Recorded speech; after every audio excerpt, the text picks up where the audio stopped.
Another thing to red light though is uh, it's going to be mind blowing what's going to happen going forward. I have a friend called Sarah Turner Yeah. who is doing a company for brain health as well, and we're starting to see both where we can send wavelength up through the nose to target different areas in the brain, and something from the skull to penetrate. So we will be seeing things when it comes to Alzheimer and Parkinson most likely in the future, but this is still in the early days. So there are different Interesting. products where they're testing how we can use this in a therapeutic setting with the right wavelength and the right dose and targeted different places.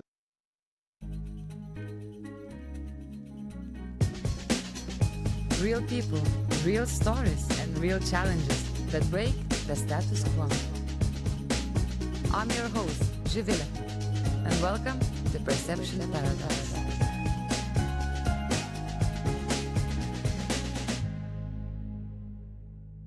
Ladies and gentlemen, welcome back to Perception Paradox, and today I have a long-awaited guest, Mads Friis, who is an entrepreneur, a biohacker, longevity expert, coach, a performance coach as well. I don't know, I can put so many words, but I think maybe Mads will do the best job of describing what his employ in this world and his mission. But I'm pretty happy to have him here today on the podcast because we are going to dive into longevity, biohacking, all those buzzwords, and in general, how we can optimize our life and health and what's true, what's not true out there. So, Mads, messy intro, welcome to the podcast. Thank you so much, Jeff. Looking forward to it. And thank you for having me on the podcast to talk about these exciting subjects. Yeah, it is super exciting, and I'm very happy to have you here. So, tell me your story. You've been an entrepreneur, you've been building multiple ventures, you've been in the investor side, you've been on the coach side, performance, surfing, everything. What are your kind of life tasks in the current phase of your life? The live task in the current phase. So that's a big question. I know. Well, so the big things right now for me is helping more people elevate their life. And that is working one to one with clients. It's also doing boot camps where I take them away from their routine, and then it's being out in different companies as well, doing these kind of workshops. And then it's always learning new things. But the more I learn, the more I realize that most people are overlooking the basics. We get caught up with these really cool things that I love to do as well, like with cool new technology, cool new supplements, and so on. But I see with the more people that I work with, we really need to get our basics much better grounded. So basics. That's a very good actually explanation. But you mentioned already a lot of technology. We have this word biohacking has been a buzzword in the recent years So many and people think like, what is a biohacker, right? It's someone that skips breakfast and then calls himself a biohacker and feels superior because they didn't eat for 16 hours and said now we do intermittent fasting, right? isn't Or it's it? someone that puts someone that puts butter in their coffee and then suddenly they feel like I'm a biohacker. I'm so smart. I take control of my biology. So I think it's kind of been taking a direction where people get caught up with these like crazy things. These are not crazy things to skip your breakfast or put butter in your coffee. But biohacking quickly gets kind of this idea of people that are just caught up with like small optimizations or small gadgets, where I think the biohacking movement is so much more about that. It's more about principles behind how to take control of your health and your performance. Okay, so you answered the question about your definition of the biohacking. How did biohacking come into your life? I was at a Tony Robbins event Hmm. in San Diego or Los Angeles. It was in Los Angeles. Unleash the Power in one of his big events. And at the end of this conference was this guy that got on stage with these crazy glasses in this color.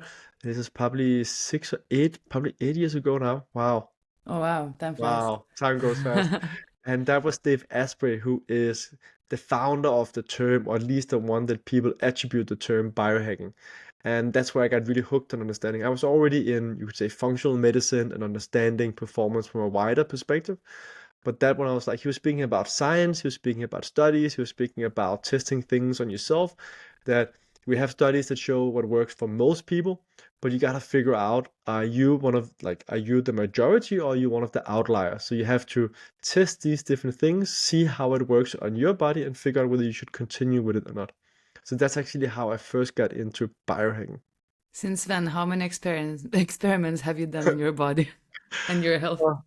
I don't have a count on it, but I've done everything from multiple brain scans to weird food to wheatgrass to these glasses to different software to so many small things. But there's also the variance of like, do you just try something out or do you like do a structured experiment? And I think it's fewer things that I do like the proper structured quantified self experiment with. Often also I test multiple things at the same time because otherwise you have to move really slow. The ideal way would be, of course, be that you do one experiment, Yeah. you live the same way as you did before. But that's not very practical with the life we're living. But it's too fast paced and it's quite. But then one experiment can influence another experiment as well, so then it becomes not as precise. But I guess if you want to move fast, you have to do both. But is biohacking really has to be that extreme? Like some people think about really super in-depth scans and that you really need to have access to the latest technology, or you need to be some kind of doing, when it comes to fasting, you need to fast not 16 hours, but let's say 30 days in order to see this whole health effects. How is it? It's a good question. And there's also like, there's actually a movement almost away from the biohacking notion because people are starting to associate it with something more extreme. So I like to say when I'm out doing workshop, I call it Nordic biohacking. To kind of frame it a bit more with at least what I took from biohacking when I felt my life is kind of taking the notion that biohacking is a way of optimizing your health and performance through the use of nature and technology, but often focusing on nature first and then technology. And then it's doing different experiments, testing things out. It comes from ancestral wisdom and modern day science. So we love double-blinded studies. I love studies. I love to go to PubMed. I'm a nerd. PubMed is the database where you can go search for different studies that have been done and then search for different things like grounding, which is more like ancestral wisdom, that it feels good to ground, and then finding like there might be 48 studies when I looked the last time or something like that. Look at the quality of the studies and then test it out on yourself. And I think that principle is something everyone can use. Whether you call it biohacking or whether you call it optimization doesn't really matter. The core thing is the principles behind figuring out what works for the majority of people, test it out on yourself, and then also not get caught in that not everything has studies. So it's really expensive to do studies, so we cannot always have double-blinded studies, which is the gold standard. Sometimes there's stuff that we don't have Western science on, but that makes sense. The good example of meditation. It was like Okay. 20, 30 years ago, we were saying meditation was like crazy stuff, and you had to be so wacko to believe you could just sit and change your mind. Now we have studies showing that you can change your mind physically by meditating, right? So I think there's so many things that have been done ancestrally that we don't have Western science on, but that might still be useful, that we can still test. I don't need to see a double-blinded study before I'm willing to test something. I think the craziest researches of the science I've been reading about breath and from the monks and all the different doctors, how they were testing how much oxygen your liver and all your organs get, and if you let's say if you breathe not through your nose but through your mouth, and how worse it is if you literally shut down and clock your nose. That's insane. So I was like just going through all those even ancient monks who first discovered the power of the breath just by breathing. I was like, that's so simple. We just don't do that. And so many of the things have already been discovered. How they discovered it is a mystery. Like, how do they figure out that the ideal breath is like 5.6 or something, between 5 and Mm. 6, like the ancient yogi traditions and many other things were breathing in that rhythm, and now we're starting to catch up that that's like an ideal breathing pattern? Or how did the Chinese medicine know that ideally you don't drink liquids while you're eating because of enzymes and digestion and so on? And many of these things have just been like meditation or like praying where you get that break or fasting and so on. There's so many things that's been just done for centuries that we're starting to catch up and now believe with the with Western science to say, oh, that was actually pretty smart when they did back in the days. What are your go-to practical biohacks on a daily life that helps you to move the needle and to show up on this podcast shining with a smile in the Zen mood? So I think mine are, most of them are fairly basic. And of course, it depends on where you're from, whether it's basic or not. But I make sure to get my 8 hours of sleep. I have a super dark room, try to keep it cooled. Don't have a phone in there that gets put to sleep outside of the bedroom. So a lot of the sleep hygiene I can see, and a timing in the bedroom as well. So a lot of the things for sleep hygiene that are optimized. When I wake up in the morning, my phone is on flight mode, so I have some minutes first to just kind of ease in, depending if the dog needs to get out straight away, then I'll get out. But otherwise, I will either do some kind of breathing first or some kind of meditation. I have a red light, which is more in the, you would say, biohacking space-ish, like this photobiomodulation, which is red light and near infrared light. And that feels fantastic to sit up against that. And then at the same time, do breath work, meditation, or intention setting, or similar things. And then I eat fairly clean. I try to eat what you would recognize as food 100 years ago as well, Hmm. and get enough protein. Then, of course, I have all of my supplements and my powders and so. So I guess Okay. when I start saying it, it adds up a little bit. I don't feel like I do that much because it's been part of my routine now, and I don't feel like it's a big effort. A lot of the things just I do it naturally. Okay, now it became natural for you. I have now a few questions before we continue with some more in-depth. Red light therapy. Does it really work? What does it do to your body and your skin? There's been a lot of buzz right now happening, and also about the different, I don't know, China produced lights as well, which I don't really accept because the whole metal they use, whatever, is not really clean. And I think it's full of toxins. So the question is it really have to be that expensive? And what are the benefits of a red light? Yeah. So there was several questions in one. So to break Yeah, down, does let's red do it. light work? Short answer, yes. Yes. Is it all that it's been tutored to? Probably not. So red light and near infrared light has effects on the body that can be positive. For me personally, like one of the big notions in biohacking is n equals one. So a sample size of one testing on yourself, how does it feel? It's one of the things that I really feel an impact from. I feel more energy when I'm sitting up against it. There are also several studies that show that it can make an impact. It's really good for injury as well, to kind of get healing going faster. And again, going back to red light is it's a bigger subject because what is it you want to optimize for? It's good for energy production. It helps with the mitochondria, and the mitochondria is, like we said, the powerhouses of the cell. And anything that boosts the mitochondria is good for your health. So there we see it makes an impact. So I feel it does something for my energy.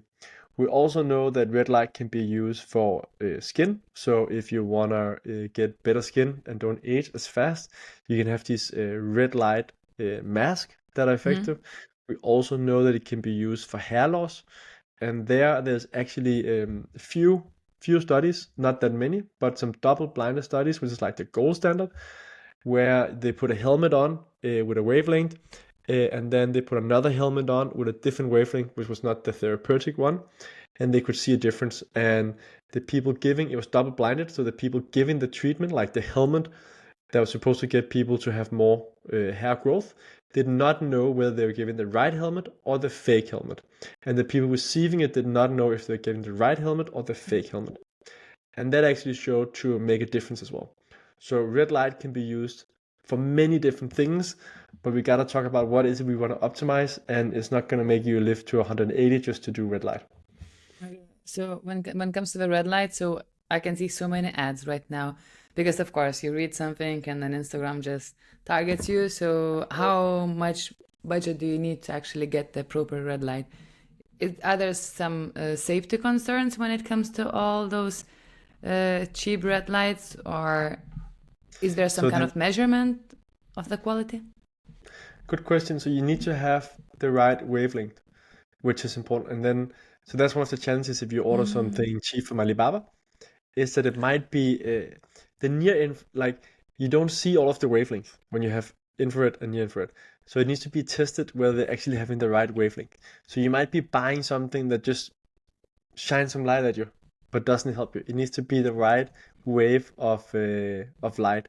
So that's the key thing to figure out. Mm. I haven't heard about the metal should be super toxic and actually have damaging effect. That can definitely be the case, like all chemicals, if it is filled with something that's really not beneficial.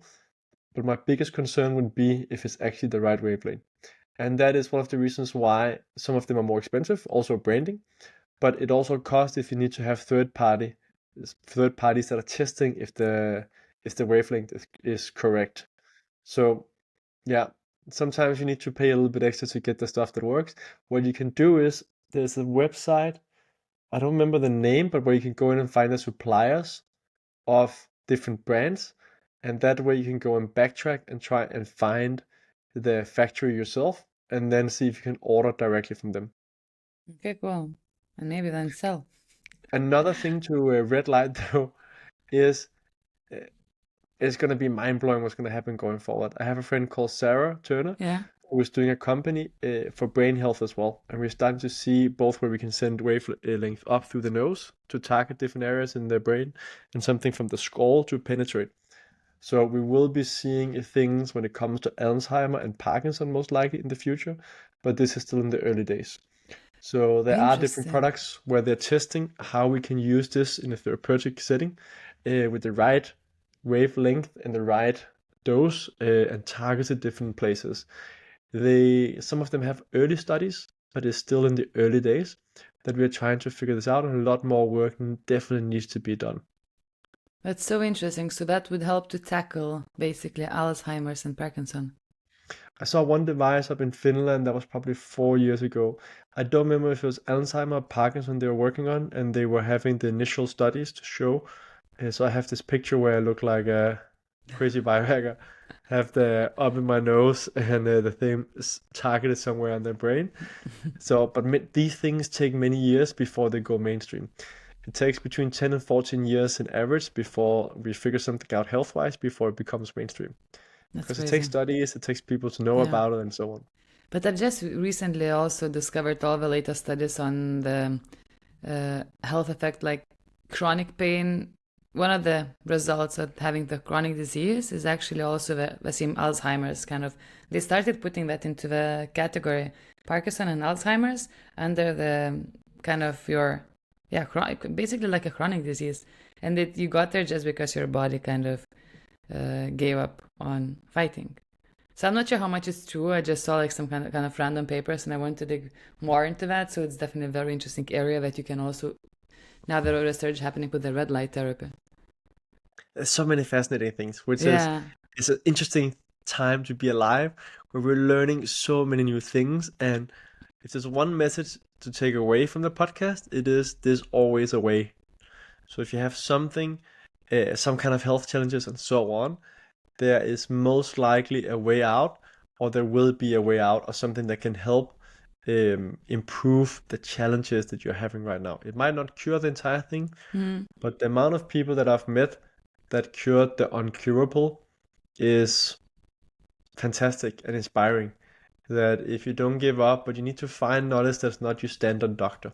And there's a lot of stuff out there that's BS, that's a waste of Mm. money, but there's also a lot of really cool stuff happening and that we're learning about that can impact both if you're sick, but also if you just want that extra level of energy. Have you ever been in a situation where, like, oh my God, someone told you, no, it's not curable, or you cannot get back, I don't know, your full athletic performance because of this and that? Not my full athletic performance, but so I have psoriasis as an example, which we often get told there's not much you can do about. You just Mm. have to use these creams and so on. And food matters a lot.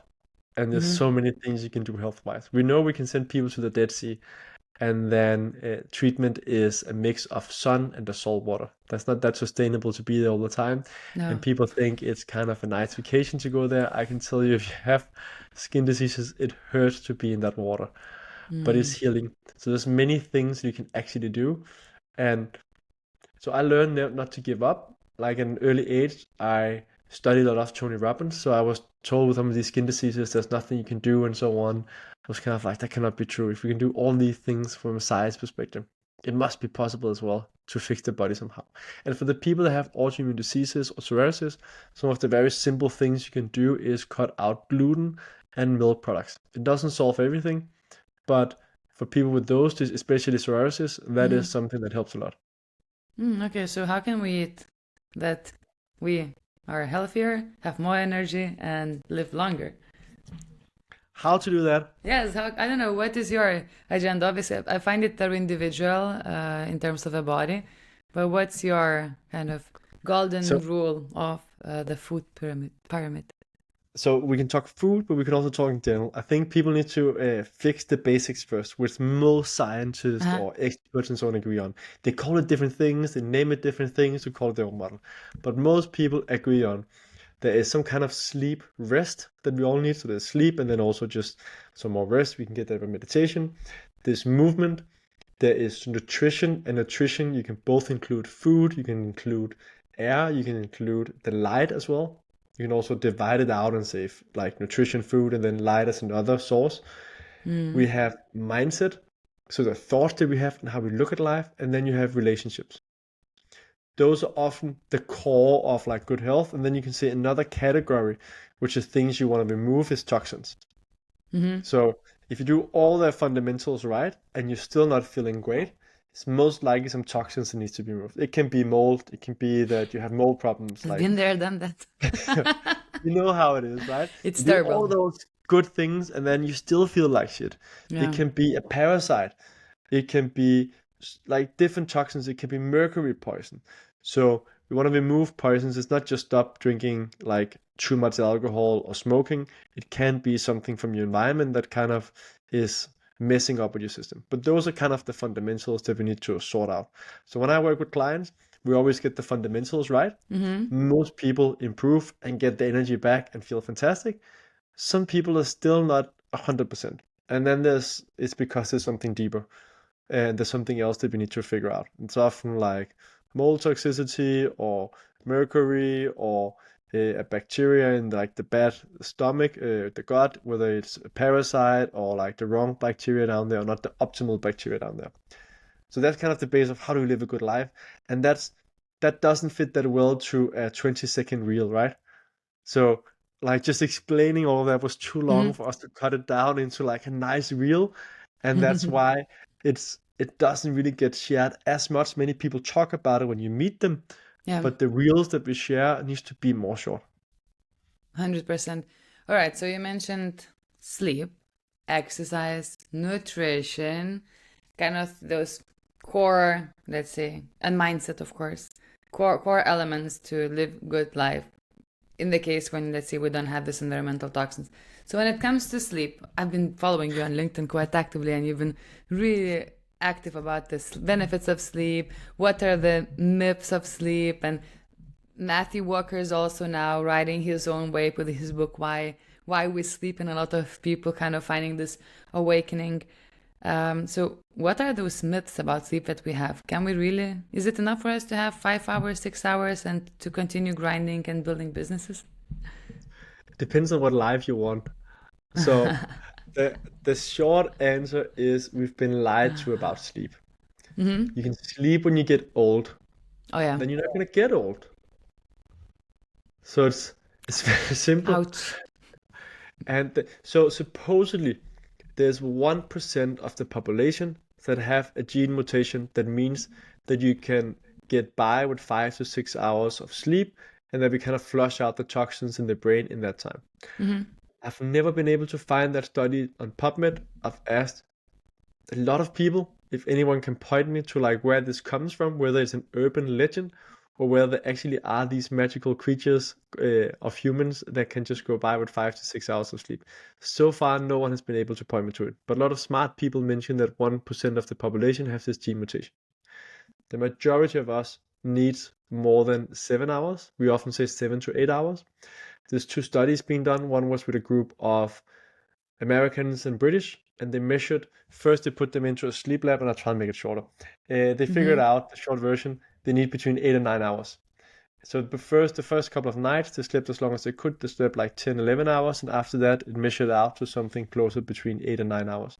Another study as well, where you did the same thing to figure out. A big myth is because we have studies showing that if you sleep more than 8 hours in average a night, your all-cause mortality is higher. That means you die before. If you The sleep problem more with than that eight is hours. more than 8 hours. But that the problem with that is that you need to understand how to read science. And that the people in those cohorts that we look at afterwards is not an intervention where we get them to sleep more. Yeah. The people sleeping more than 8 hours are often people that have been sick with different things. That's the reason why they die earlier. So Matthew Walker has been out debunking this as well, that sleeping more than hours could be deadly. Quite the opposite. There's just good benefits around it. But then when we look at these population studies, often most of them that have been sleeping more than 8 hours have been people with different challenges because otherwise we cut down on sleep. True. And it's always something that you tend to sacrifice because maybe, I don't know, there is more work to do, family, whatever, adventures, and so on. But I've noticed one trend when it comes to sleep, especially happening in the US. Well, they're good at trend setting. The kind of sleep doping with a lot of people, especially the ones who are, cannot get any more quality sleep, are full on the melatonin. That's one of the kind of tricky parts, and I clearly see everyone pushing the melatonin in the pharma industry as well. And do you see any pros in that? Because personally, I see most of the cons, that our body stops producing the melatonin once we overuse it. So melatonin is a tricky one. I don't have a Uh-huh. strong stand on it yet. I can recite what other smart people say about melatonin. So Tell me. that's a stand I'll take. Yeah, Andrew Huberman from Stanford has a lot of episodes on sleep, and in them he yeah. talks about how little effect melatonin has on sleep, and that it's probably not worth it. You should do all of the other things instead, the natural things. I see someone like Simlan, who's like reading a lot of studies and posting and like writing several books and so on, talking about melatonin potentially being very beneficial for longevity. So if you'd asked me a year ago, I'd be like, no melatonin, that doesn't make sense. And the reasons why, and like how Huberman talks about as well. Other smart people that I know are starting to talk about whether some other effects of melatonin that it might actually could be something to consider. Yeah. My recommendation, if it was anyone in my family, I would say don't do it yet. Let's focus on doing all of the natural things first before we start looking into that. All the natural things we're avoiding to do because it's kind of became so integrated. So, okay, Yeah. before we move to the other section, still about sleep, you mentioned about your routines that you kind of have your phone in another room. You don't start your morning scrolling. You have very dark room to sleep, which is also a bit chilly. For someone who's been having really bad sleeping patterns but would like to start optimizing that, what would be a good starting point The first thing to focus on is consistency, of meaning you sleep? go to, yes, going to a regularity is probably a better word. Going to bed at the same time and getting up at the same time. And it's so boring So and it's hard. so simple. And it's so hard when you're traveling and if you're in that period of your life where you go out partying and so on. So if it is possible for you, the regularity is one of the things we know have the biggest effect. Some studies show that regularity can be more important than the amount of hours you sleep. Of course, there must be a threshold of like, it's not just like 1 hour consistently is better than 7 hours inconsistently, right? So Andrew Walker, no, not Andrew Walker, Matthew Walker talks a lot about this regularity being like the first place. He Okay. talks about you want the quantity, you want the quality, you want regularity, and then timing according to your chronotype as like the four most important things. But that's also having quality that he found a nice way to that you can put in like 10, 15 different things. So for sleep, depending on what your challenges are, if you had bad sleep, is it falling asleep? Is it staying asleep? Is it waking up really tired? It's different interventions. And that's what's so hard. I would love to just say, like, again, for good reels, what's the most important thing for sleep? Regularity and take rescue powder. Boom! That would be like a That killer was reel, so right? easy. Yeah. And you can cut it without me doing the disclaimer. But it's, again, there's more nuances to it. If there's one thing I want people to take away though from sleep, many sleep trackers are doing more harm than good Ooh, I was and are about to ask ruining more about that. nights of sleep. Do you still use Oura Ring? No, I Done. use it occasionally with different studies or different tests. The problem with sleep trackers is that they are not accurate enough and people take them as facts. So, Oura Ring is fantastic at measuring temperature. It's FDA approved as a contraception that can help you avoid getting pregnant, but also trying to figure out when to get pregnant. So the thing with these different trackers is you need to know what are they actually very good at and what are they not good at. And we have a new description or new disease, which is people that are so worried about their sleep quality. And that is very much due to many of these sleep trackers. Yeah. And the problem is when you get a number that's wrong, Yeah. and then you feel, shit, I didn't get so good sleep this night. But actually you did, because this measurement is not that accurate. Then those companies are sometimes doing much more harm than good. That's so funny that you're saying that. I remember when the first time I got myself a smartwatch, and it was already Garmin that's been tracking sleep. And I was so excited. I started tracking everything, including sleep. Well, and that's a shit tracker for sleep, like literally. And and I recall caughting myself in the morning. The first thing I would do, I already have quite a decent routine in a way that I don't take my phone for a scroll up until a specific hour. But I would check what does Garmin say about my sleep instead of really kind of connecting and waking up and moving my body a bit. And at some point, I've just realized it became so toxic that you just stop relying on your own uh, sense and feelings. I was like, well, that's not good. So I stopped doing that. It's a very important thing to learn. Do you know what many sleep specialists, if you have insomnia and so on, or like really sleep issues, one of the first things they would do Turn off the devices, is maybe? they would remove all devices where you can track it, and then you would get a diary where you just write down how you've been sleeping. Okay. Or, Again, everything is with nuances, right? So you can yeah. use this stuff if you use it in the right way. I would read my data in the evening so it wouldn't affect my day, so that I wouldn't wake up and feel like, oh, I had a really bad night's sleep, so that I could look in the evening and see, okay, how did this track according to what were the things that I did the day before? And for Yeah. some people, these watches and rings have been magical because it got them to change behavior. So nothing is that That's black and white. also true. Yeah, because it showed a bit, oh, you're sleeping not enough. And it became a motivation actually to get this 97, 99% score. So I think it's also good. Nothing black and white. No, so my wonderful girlfriend, she improved her habits much after she started getting the Oura. Okay. And it's funny how we can often not teach the people that are closest to us. That's the thing. But then suddenly she did all of these amazing things with sleep. Started going to bed earlier than me, and like these different habits that were making something where it's like, and that came after getting the Oura Ring. Suddenly wanted to see and improve these scores. So nothing is black and white, but I think you need to be very careful to take some of the measurements at face value, and you need to be aware of can it affect you negatively that you get this measurement which might not be correct, and read it in the evening instead if you have a sleep tracker so it doesn't affect your day. Have you ever been in a situation where you got obsessed with the tracking? I was very into sleep tracking at a point, but I wouldn't say I got obsessed with it because I studied a lot of psychology, Uh-huh. so I know the self-fulfilling prophecy.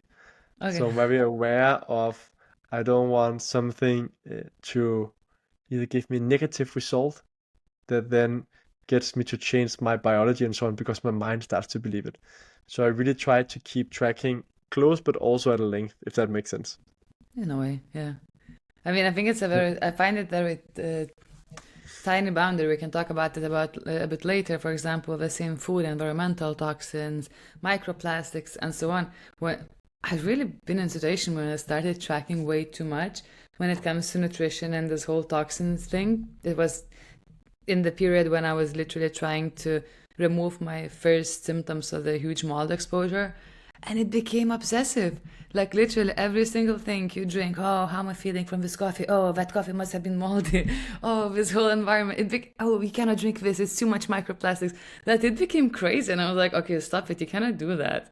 So I find it so intense sometimes.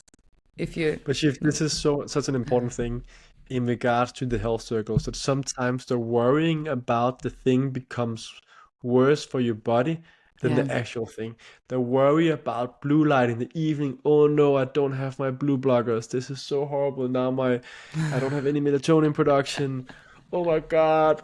Like like there's so many biohackers and health people that get so obsessed with these things that the negative effect is much bigger. Yeah. Now it That's so sounds like horrible. I don't want to make fun of people, but like it becomes kind of that character where uh, that is worse, being so worried about everything Yeah. you eat and so on. And it's also important to understand that there's there's like there's a spectrum. The human body is insanely resilient. You can say like this is okay, and then you have if you get really sick, like you got the mold exposure, then you have to do a ton of stuff to get back Yeah, it's and insane. figure out what it is. But once you're like okay to great, your body can take a lot more. But most of the people you see really doing well on social media have often had some kind of horrible situation that meant they had to do so much stuff to get their health back. But that's not part of the story on social media. And this other thing is that what works well on social media is fear. It works much more than happy messages. So you see some of, Mm. and you really see some of the big influencers preying on that. It's like, you should not, like, the latest thing I saw, toilet paper. Are you wiping your ass with this stuff? This might be the Seriously. reason why it's so dangerous. Or like you are so sick. The skin is so thin in your ass, and all of this paper is bleached. And yet, yes, it's not the you don't ideally you don't want white toilet paper because it's bleached with different chemicals and so on. So it should look more like a tree's color. But again, it's like the whole fear mongering, Yeah. getting That's so someone good. like fuck, now I cannot go to the toilet because I'm gonna put this on my private parts. For women that puts it both places, right? Like, oh no, this is so dangerous with like this toilet paper. What do I do, right? That's stress from that. Mm-hmm. And, and that's a big problem in the health circles where instead being like, hey, do you want to know a fun fact you can do to like optimize your body? Just shop this toilet paper instead of this. There's some Yeah. chemicals in it. Don't worry too much. It's small optimizations, but it'll be But better for that's you. not what sells, right? That would not go Viral. viral. Yeah. No one wants to see that. It needs to Ah, be like your toilet paper is killing you. that's so funny. So in my this whole recovery journey with many different ups and downs, literally, I've just remembered one situation. I was visiting my friends in Spain, and I don't know, there was a party happening, and I was all obsessed with my back pain healing. It was so bad that hard to describe. And then my friend just turns around, looks at me, Zivile, maybe you just need a good party. I was like, okay, cool. And we literally went out, all of us, with my best friends, and yeah, and my whole the way I feel just literally increased my kind of I would call it score. I was like, oh, cool. I really my pain decreased, my mood increased. Maybe that was what I needed to. That's it. Done. We underestimate the importance of having a good time And and social relationships, right? interaction. Yes, Yeah. social interactions is so important. That doesn't mean that we need to drink a bottle of tequila, No. but having like relaxing and being around good people is so important, something we don't talk enough about. And you see also many people in the health circles and so on, so obsessed with many good things that are important, but then if you don't have the right social relationships, you're not gonna get on full top. And that Mm. is which we have a crisis now, you would say, with loneliness, and we no longer have our tribes. And then we live the nomad life, which is amazing because we get to see cool places, but Yeah. it also means that our relationships become more shallow, that Yeah. we have like a short, intense period, and everyone is just like, oh, we're open-minded, we see the world. And then you realize, okay, where is the depth? Like we might have deep conversation those time, but often there's also like the consistency of someone knowing you, and we call it life witness in Denmark as well. So Life we have witness. some That's a things, beautiful. and the same thing with like the family used to be like a knitted part. Or we used to have in Denmark, we have where we play soccer at the same place, like the Mm. communities. We don't have that any longer. So whether you are living the same place, you don't have the same family connections, you don't have the same things that you show up to consistently, or if you're doing the nomad life as well, it feels amazing and intoxicating that you meet these people that are like so on to life and just want to live. But then after like many years as well, most nomads as well also get to like, oh, now I'm missing my tribe. And then you're just listening all by myself. on the train or the flight to the next wonderful paradise island, To the right? next Doesn't this paradise where you're miserable because you don't have anything to connect with, anyone to connect on a deeper level. That's true. I've experienced that. I've noticed that kind of pattern, but maybe that's why I started spending more time in one place or like one, I two think places. we realized that like I also find myself on this bounty island in Dominican Republic and so on, Uh-huh. right? And love it there. And the second time was better because I had more of my community. So people that I knew and people coming. But I was missing more of the community at one of the times we were there. After a while, realizing how important it is to have that community that matters so much for us. You can be on the most beautiful island in the world, but if you don't have anyone around you, after a while, is Mm-hmm. like in the start, let's just agree, the first couple of days Now, is amazing. You first don't need couple of anyone months there. can be great. Excuse me. You don't need anyone there, but No. after a while, you need some of the Yeah. right people to connect with. 100%. So, okay, health, relationships. I'm very curious to hear your opinion about exercising. While you're a fellow surfer, kite surfer, all into adventurous and active sports and the ocean, and for many people, it might seem super intimidating and super hard to start and so on. But overall, it's any type of movement that I think will help us live longer. And I would call you as a longevity and biohacking expert. How much do we really need to move to live longer and feel better? Do we really need to hit the gym for 3 hours? Is that true? You don't need to hit the gym for 3 hours. It Yay! seems the more movement, the better. Okay, So that's so not that we're gonna cut out. You just need to move 5 minutes, 5 minutes a 2 times a day? week, hit training, and then you're gonna be 180. No? People have been misleading you. 5 minutes, 2 times a week, you're gonna be amazing. So wait, Um, Tabata and HIIT, it's not gonna help us? it's it will help, but we need more of it. Okay, I what know do we Dave need? Asprey, the guy that got me into biohacking, is talking about how you just need like a few minutes a week, and that's all you need, which seems to be taken out of context. So the important thing to understand is like movement, we need a lot of movement. We are built to move. That's not the same that you need to be an hour in the gym every single day. So we need some kind of strength training. And the simple thing is at least 2 times a week where you lift heavy. It doesn't have to be a gym lifting heavy weights. You can just do what's called the primal essential movement, which is push-ups, pull-ups, plank, and squat. Mm-hmm. And you do as many as you can of each until failure, so you can no longer do the exercise any longer. And then you do the next exercise, and then you do 3 to 4 rounds. Okay. That will be able to keep a lot of mechanisms in the body working well. So Then we wait. need to have, Let me yeah, stop. Push-ups, pull-ups, squats, and planks.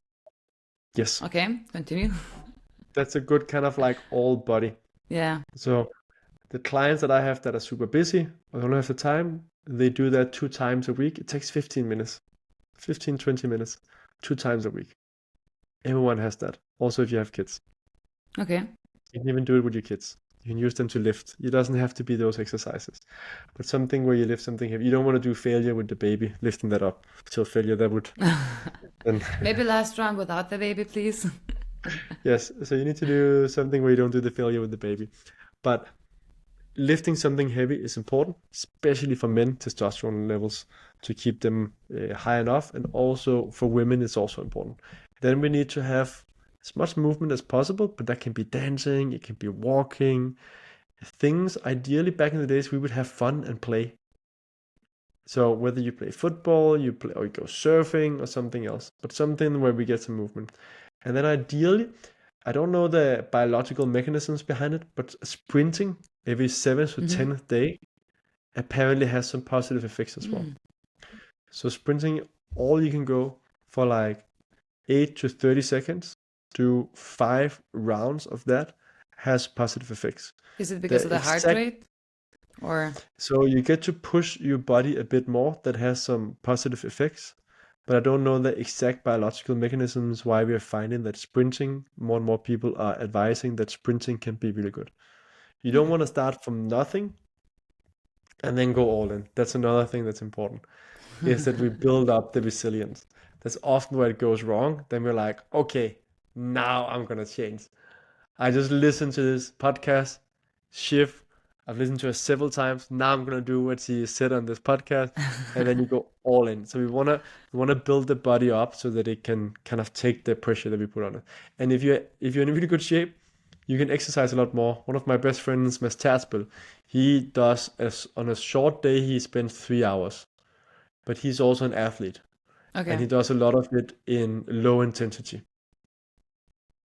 You don't need to do that. You have a startup you're running, you're some kind of jobs and as well. And then I recommend try to find something social. Can you do it with other people? For me, movement is not a chore or like an obligation. It's like something a gift for myself. I do things that I think is fun as well. And I know not everyone has that feeling about movement, but I would try and Hmm. find what is the movement that you can enjoy. And if you really hate it and you cannot see it as a gift to yourself, then you just gotta have to push yourself at least 2 times 15 minutes a week. Yeah, or maybe find someone to do that with. I mean, I'm really my best way to meet my friends. So, for example, tomorrow I have a late lunch date with a friend of mine. We're going literally to the gym and to the pool, and that's amazing. Weather is bad to be outside. Well, it's not that bad now, actually. But yeah, totally agree. But I think that the accountability partner really helps as well in these situations when you have bad relationship with the movement and exercising. So For that sure. you go with someone, and but then again we go into the relationship, right? The essence of people and human beings and being part of the communities. And also you want to do those stacks where you do several things. So movement is one of the most important things for sleep as well. Just a 15 to 20 minutes brisk walk a day significantly, as they say in studies, Hmm. improve your sleep quality and means that you're going to wake up less time during the day. So if you do the exercise with someone, you get the social part, you get the exercise part, you get you get to lose weight if you're overweight, or it helps on that as well, and you get better sleep. Like there's so many things that it helps on. So like finding those things where you stack things that has more good effects, and then finding the easy ones. Hmm. Another thing is like if you really want to do like more of the biohacking and supplements, like take creatine. 5 grams of creatine is one of the things that has good studies behind. Now we're starting to see you Hmm. can do a super dose of like 10 to 15 grams. If you had bad sleep, you might want to chop it up to 10 grams instead. So that's one of the things where it takes very little time and effort, and you have more of like the hacks that we see make a difference. So stack up the things that doesn't take long, the good supplements with the things that does multiple good things. Okay, so what does creatine do if you stock up on it? And do you take it daily? I take it daily, 5 grams. So back in the days, we talked about it for bodybuilders, and we thought it was for like Uh huh. getting really big. Now we know that it's extremely effectful in regards to mental capacity.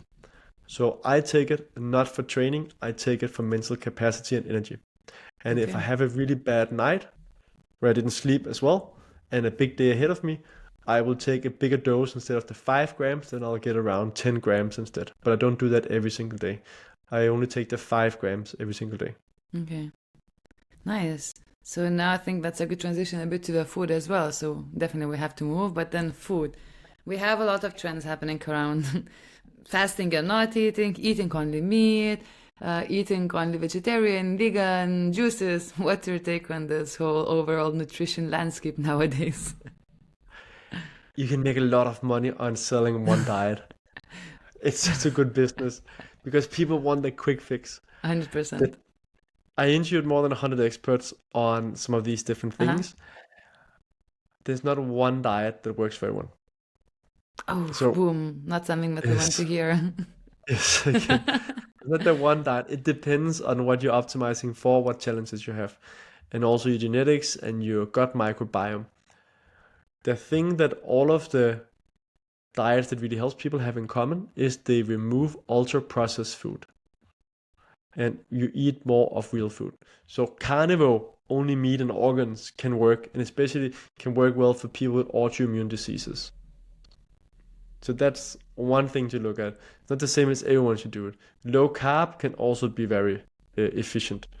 But you can also have, if you're an athlete, you want more carbs, and carbs are not bad necessarily. Mm. Then you have the vegan and vegetarian diet. People often feel better when they start doing that because they become health conscious. They start eating real food. The thing, if you take those diets, you really need to be aware of your protein intake and your B12, because B12 have neurodegenerative effects if you don't get enough, and many people are deficient on that when they start a vegan or vegetarian diet. So it really depends on what you're optimizing for. Also, if you have diabetes 2, for example, we already got in there, then it doesn't help to eat carbs. You need to cut them away. Then you can get out of diabetes 2. So it really depends on what is it you're optimizing for. And often the people that start these diets and advocate them really hard is because they saw good effects from it. They changed their diet to this and then they got better. And then they're like, this works for everyone, and they start to only search for the studies that confirms it. But it really depends. And a good example is one of my guests. He was a vegan for many years and he was dominating in these ultra marathons and so on. And suddenly his health just crashed. And this is the guy that tracks everything Okay. and that has like the tent inside of his house, so like it simulates when he's sleeping, like he's higher altitude. It's so he understands stuff and optimizes. He changed to, I think it was carnivore, so grass-fed, high quality, and so on. And that was really hard for him identity-wise to change from being the vegetarian or vegan ultra marathoner that was killing it to suddenly having to be the meathead. So depending on where you are, and I think we see with most of the like more extreme diets is that once people have done it for enough, like over 5 years, people run into new challenges. So it helped them with their first challenges, and then they run into new health challenges when it becomes too focused on like whether it's carnivore or vegan diet. Yeah, that's crazy. Actually, I did the carnivore and it really helped me to remove them all toxins, etc. Well, at least in the first stage, so I approve it. But then you have to reintegrate the other foods as well in the long run. I mean, unless you just want to live on. I don't think that it's really healthy. I think not healthy for your mind as well. It depends how you also like what kind of eat are you eating? Are you eating where the animals have had a good life, Oh yeah. or are you being faced with that these animals have had such a cruel life and you're eating so much of them, you're part of that, then I think it's much harder for the mental state. 100%. Okay, so you mentioned a lot about the toxins as well, and we have environmental toxins, we have microplastics, we have pesticides, etc. And we know that if you go to a grocery shop, well, we kind of have quite a huge exposure into that. So how can we minimize exposure without being overwhelmed when we do the grocery shopping?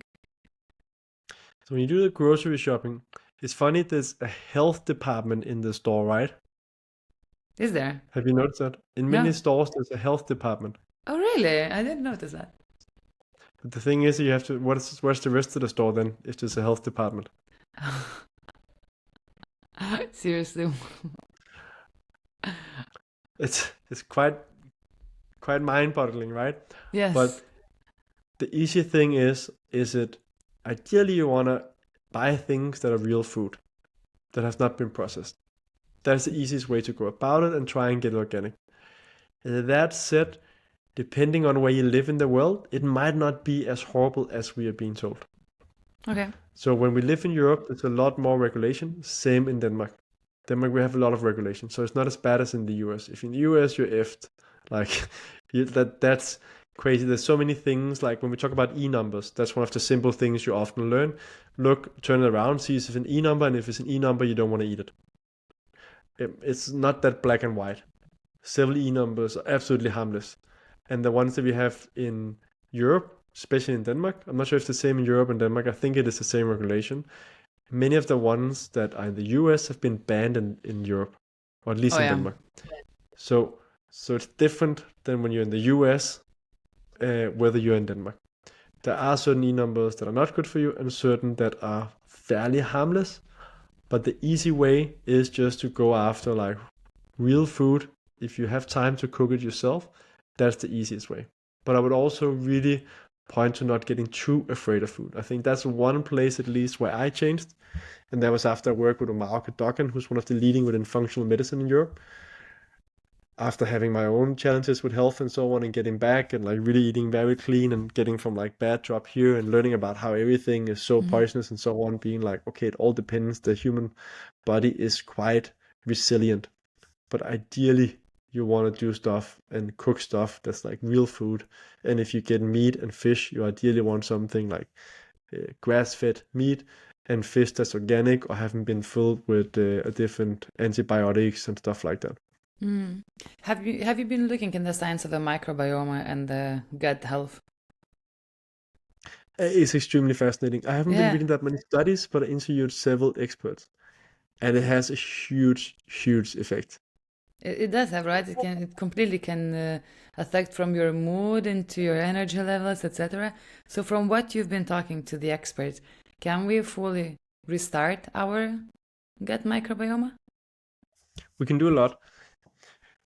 I know the guy with the best poop in Denmark, and he will be able to help your gut if you get his poop.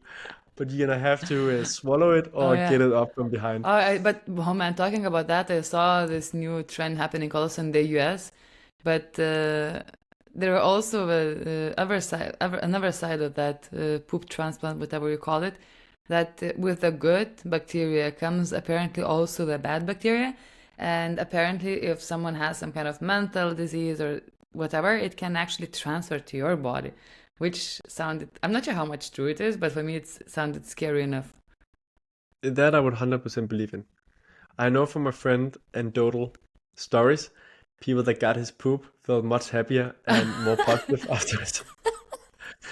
So who is your friend? I will not name him on the podcast, Okay, but okay, I'm joking. you can write me afterwards if you need some good poop. I know how it's actually changed people's lives. Like we're laughing Wow. about, he was part of a study. He's also been in television and so on. So his poop got studied. That he was, I think it was several thousand people they studied first, and then only few had that good of a gut microbiome. That's And there's amazing. no doubt, I prefer not to eat another person's poop or get it up from the back. There's many things you can do Yeah. before going that extreme, but it will be something we'll see in the future more of, and several companies also got a lot of funding to look into it. But there's so many things you can do to restart your gut. Yeah, but please also But a lot of don't do the poop thing at home. I saw people doing that at home, and that's I think that's not good. doing the what Doing this whole poop transplant at is home, and like I don't think that's something you really just do it without the testing and experiments. you really need to know what you're doing. As Yeah. you're saying, you can also get the bad stuff. So if you get poop from someone that is not tested regularly, you risk getting some parasites or other things from Yeah. that person as well. Or Okay. not So parasites, you risk getting some bacteria. Sorry, not the yeah. parasites, the bacteria that you need to be careful of. So, but the people doing it are also people that are desperate. It's people that Yeah. really Need to have do tried something. everything. Otherwise, you don't start making your own pills with poop from another person Mm. and swallow that, or start putting it up your ass to to get it in. Like so, that's people that have tried everything and nothing Nothing works works. Yeah. that are starting to go to this. We might do it in 10 years time when we have better science on it and we get better pills. They do the pills double coated. So when they started back in the days, the problem was people would be burping and they would be burping. Yeah, I don't think I need to put more words on No, that. no, no. I Now we think know. that's enough. So, Mats, what can we do instead to actually to tackle the challenges of our microbiome and to Yeah, just make it healthier? there's many things you can do. Eating real food Yeah. and then figuring out what does your body react well to. One thing that would be really good is getting a microbiome test. So where you do a poop test. It's not the Mm-hmm. best user experience, I can tell, but nevertheless, you get to actually figure out what's down there. What are the things we need to optimize for? So that's Okay. one thing. You can also do a 7-day fast. If you do a 3 to 5 day fast where you only get liquids in, no calories, that is also really good for resetting the gut. If you have a really fucked gut, then 16 hours of fasting can also help your gut. But otherwise, you ideally want to get up to the 3 to 5 days to reset the gut. And that can Mm. be really, really powerful. And if you do that and then eat healthy for a while and then do the gut test afterwards, you will have different results. Yeah. So if you have lots of money, you can start with the lots of money, you eat healthy, you still have problems, then you can do the gut test and then you can change according to that. If you have less money, you can do eating healthy, do the 3 to 5 days fasting, and then eat healthy for 1 to 2 weeks, and then do the gut testing afterwards if you have problems. Amazing. I think simplicity is the key here, And and two simple things to consistency. say as well. Actually, three things. Many people get much better when they remove gluten and Uh-huh. they remove milk products. So that's the most simple thing you can do as well if you have gut issues is just remove that, remove it for a month, see if it makes a difference or not. Some people can do really well with milk products, and whey protein is absorbed much better than pea protein and so on. But if you have problems with milk products, it might be the small thing that makes a difference. And I have seen several of my clients that I work with, we remove milk products, we remove gluten. All of their gut issues they had for months, they've been going to doctors and so on, or they had it for years, and they couldn't sort it out, suddenly disappear. Then I've also had some where we removed it, didn't help at all, and we needed to do other things. You can also do a test where you test how good is the what's the English word for mycobacteria. Well, basically the things that kind of breaks down the food, you can call it the doorman at the entry to like allow who gets to pass on. And then you can do a test as well, which doesn't cost that much money. You can do at home, where you just have to buy a few materials and then you have to test a burp test. And that also tells you, right, well, that's one of the challenges that they allow the wrong people into the stomach, you could say, or like the passage, kind of like doormans at the club. They want to make sure it's only the right people coming in. You risk that those doormans just kind of left the building or they Okay. got lazy. If that's the problem, then you can start by optimizing that. That's actually not that difficult. Wow. Okay. Amazing. So kind of there are quite a lot of good tips out here. I think when it comes to the nutrition and our health, I have a final point. Supplements, right? You've been mentioning you're drinking a lot of supplements. I became a huge fan, and I do believe that they can really elevate our health. Where can someone who is not familiar with supplements world start actually? Starting from doing some tests or just making sure that you have the key essential supplements to begin with? So it depends on how much money and time you have. If you have plenty of money and time, I would get proper nutritional testing, figure out what are your vitamins and minerals levels. That would definitely Mhm. be the thing to recommend if you have the time and money. Do it with blood test, ideally. You can also do some with pee and yeah, different ways of doing it. But that would be the ideal, so you know what you need to take more of. If you don't have the money to do that stuff and you want to kind of cover yourself, what most people benefit from is a good quality multivitamin. It's D vitamin, especially here in the north, especially in the winter. The creatine helps a lot. And then make sure you get enough protein. And that can be with protein powder that you stack up on instead to get that extra protein. Then we could go into many other supplements that are interesting as well. But the multivitamin, the D vitamin is where most people have a lot of challenges. And that's where you can start. And then, yeah. Well, I think we would need to do a And then separate. magnesium is really good as well if you're a guy and you want to up your testosterone levels. Then magnesium and zinc you need to have high enough levels. So D vitamin, zinc, and magnesium are the main things for testosterone level. So again, like you want to get tested if possible, so that we can optimize with the right things. But we don't need to test that many people to figure out that most people are deficient in D vitamin, especially over the winter. Yeah, totally. So I think that there could be a separate podcast episode about the supplements and also how different it is for female and male in some ways.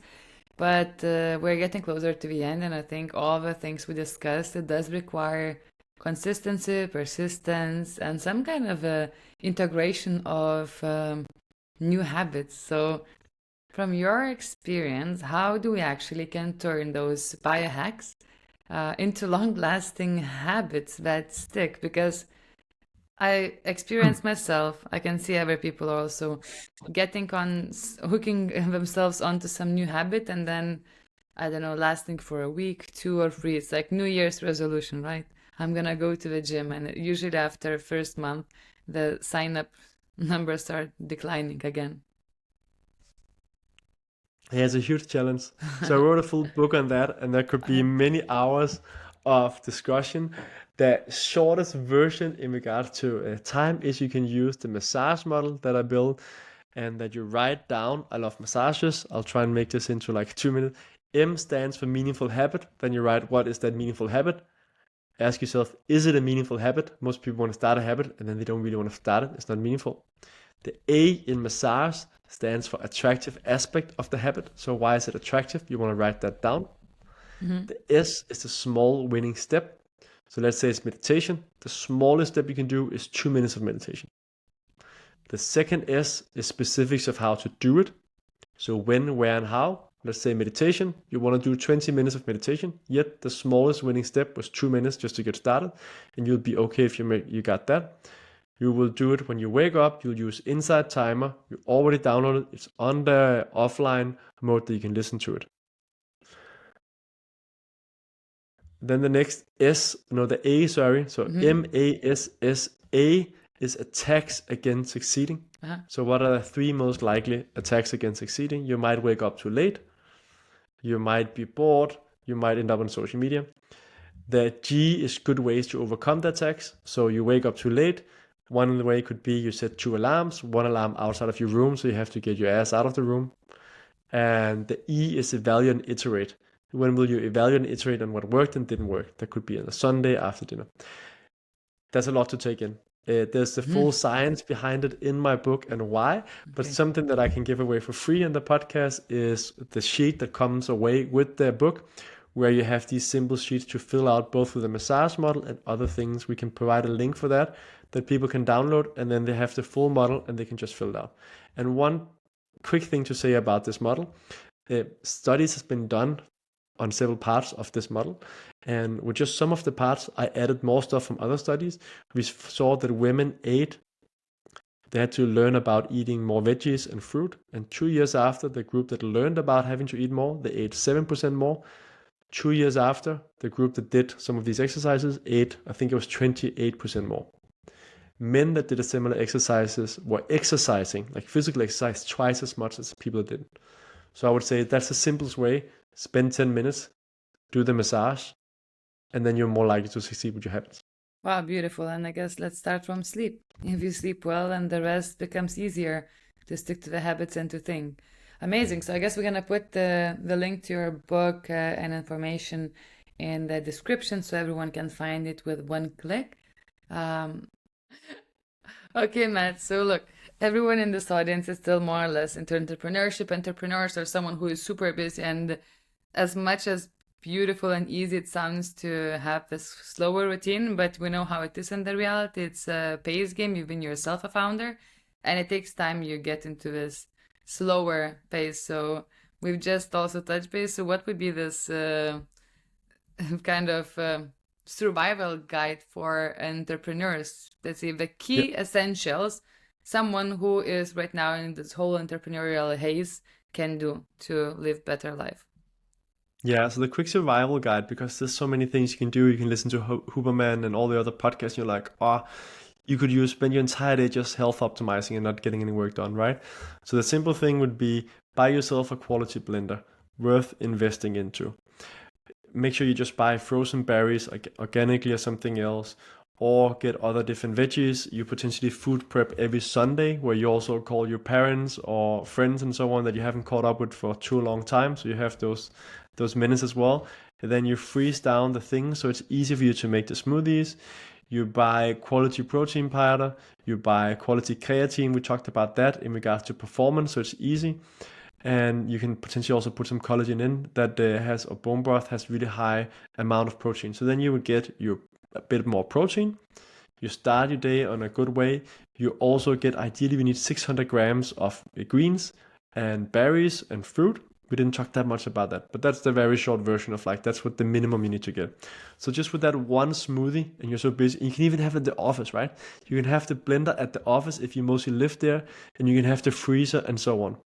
So you either cut it once and prep it, or you just make it all at the same time. It's a super easy way. Then you need to regulate your nervous system, and you can do the simple breathing. It doesn't have to be an hour and a half breath journey that I love to facilitate. It can just be 2 minutes of breathing. You can do box breathing, also called Navy SEALs breathing. You breathe in for 4 seconds, you hold for 4 seconds, you breathe out for 4 seconds, you hold for 4 seconds. Regulates your nervous system. Again, small hacks that you can do. You don't have time to go to CrossFit or work out for a full day. That's perfectly okay. Find that you put on your phone, if you have something that alarms or something else, you do 5 minutes of movement each hour, every second hour, 5 to 10 minutes. You can just do squats, you can do push-ups, something else that means that your body actually moves. You try and get out and actually get some sun. And then for the sleep, you're not going to be without blue light in the evening. Let's just acknowledge that. But try and really prioritize getting that hours of sleep. Write down a simple gratitude journal. One of the key habits is 3 minutes. Three things you're grateful for. We know it rewires the brain to see more of the positive. And on this entrepreneurial journey, you will meet so much shit. Like it's so difficult, it's up and down. So get in the practice of having that more positive mindset, and it's much easier than doing the meditation. Many people tell you to meditate is amazing, but it's much easier to do breath work because you don't have to sit and try and not have any thoughts. You're focused on the breath work. Those would be some of the key things, and then use a calendar to schedule in some of these things, and make sure that you schedule in some kind of social activity, that you remember to call your loved ones, because when shit hits the fan and your entire identity is tied up to being this entrepreneur and you no longer have anyone close by you, that's when it gets really tough, and that's when it's going to be harder to recover from. That was a Okay. speed talk. That was a very speed talk survival guide, and I think it's Get your very D valuable. vitamin and the multivitamin as well. So you have that, and if you have enough money, then get some magnesium for the evening as well for some kind of rest.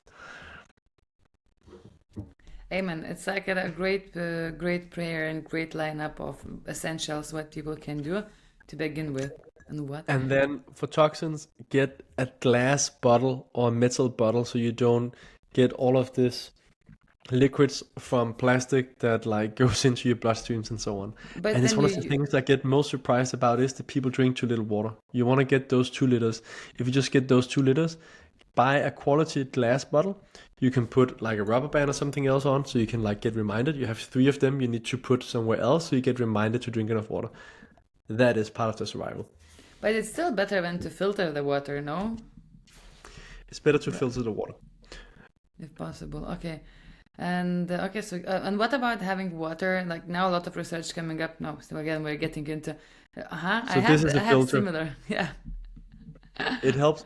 And this really, we have a really expensive filter at home that needs to be cleaned and so on. And I'm sure there's something better than this, but we bought this in Spain. Brita, I think it's called. And this water tastes a lot better, at least in the normal sink water, than the water that's filtered and alkaline and everything else that Oh, we also have. really? Yeah, Wow. I like gadgets. So, but not all the, like again, entrepreneurial, this cost not that much money. You can have it at the office. It means that the water quality you get is going to be a little bit better. And then put it Yeah. into your glass bottle afterwards.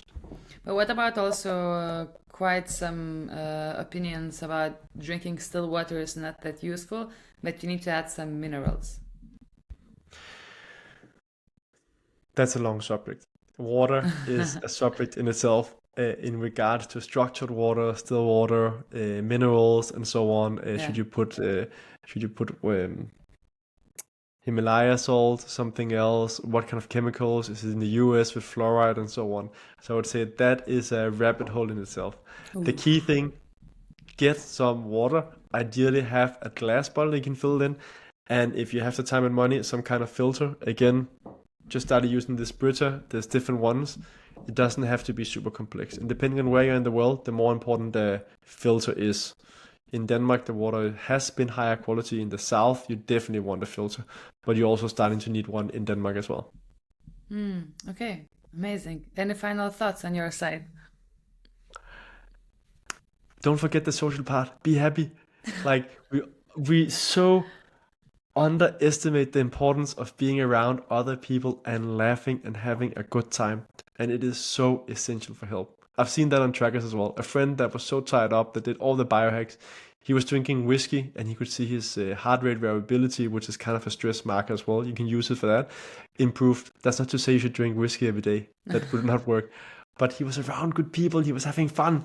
And when we get so interested in health, especially if you're down the rabbit hole, as you are now, Chef, as well, and I've been as well, it's so easy to get so afraid or tense about everything is being poisonous. So if you're in that rabbit hole, I would try and remember to relax and chill. If you're not in that rabbit hole now, there's a lot of stuff you can do because there's a lot of toxins out there. But don't get too worried when you learn about it. I have a final question for you, Matt. So, what's a final message you would like to give to the audience who is listening out here for us right now? Mainly someone who is building a business or into entrepreneurship and looking for ways to live a better life. Don't worry too much. This too shall pass. Love it. That's true. Thank you so much, Matt. Where can people find you and follow your journey? How can they contact you if they have any questions or they would like to explore collaboration or partnership? So I'm most active on LinkedIn, just my name, Mads Misiak Friis. Also fairly active on Instagram, on and off. So that's a way. And otherwise, my website, madsfries.com, is also a place to find me. Okay, amazing. All the links will be in the description. And then thank you so much for joining Perception Paradox and for walking us through the science and through basics. How can we live better lives? I think we learned a lot today. And yeah, looking forward to the future episodes, I guess, about more in-depth research in your work. Pleasure. So thank you so much. And thank you everyone for joining today. And have a great day and see you next week.